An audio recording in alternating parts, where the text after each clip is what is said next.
roll test. Roll test is actually a test for horizontal canal, semicircular canal. So the most important thing, if you are having a positive case for the horizontal or roll test, you don't need to proceed the treatment. This is what we call barbecue maneuver. So in this video, I'm going to show you. And normally for the roll test, if you're positive, the horizontal tab is horizontally established. Okay? If you're for the anterior and posterior canal DPP, normally they are rotary upbeating or rotary downbeating. Okay, so this is one of the way how to do roll test. Okay, just lie down patient and make sure the head is deep for 20 degrees because we want to make sure the lateral canal is really lateral. Okay, in this way, you just need to see and turn patient to the right 45 degrees and you just need to wait and observe the eye. Is there any horizontal nystagmus or not?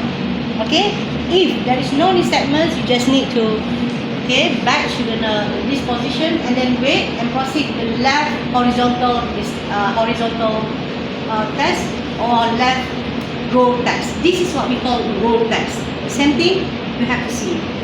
Okay, let's say this patient having right positive.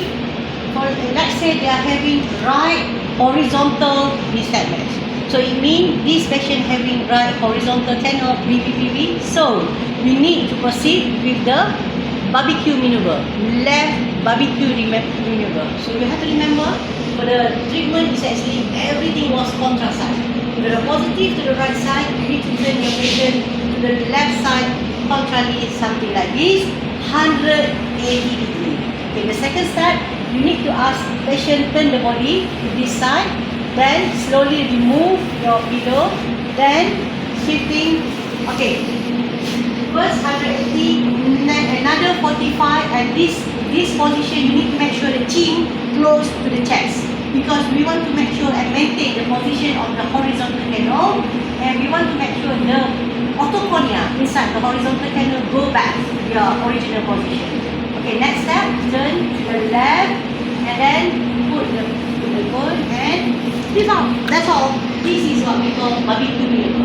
The concept of barbecue maneuver is actually we need to turn the patient head 360, 180 degree, 45, 90 degree, and another 90 degree. So this complete 360 degree. That's all for barbecue maneuver.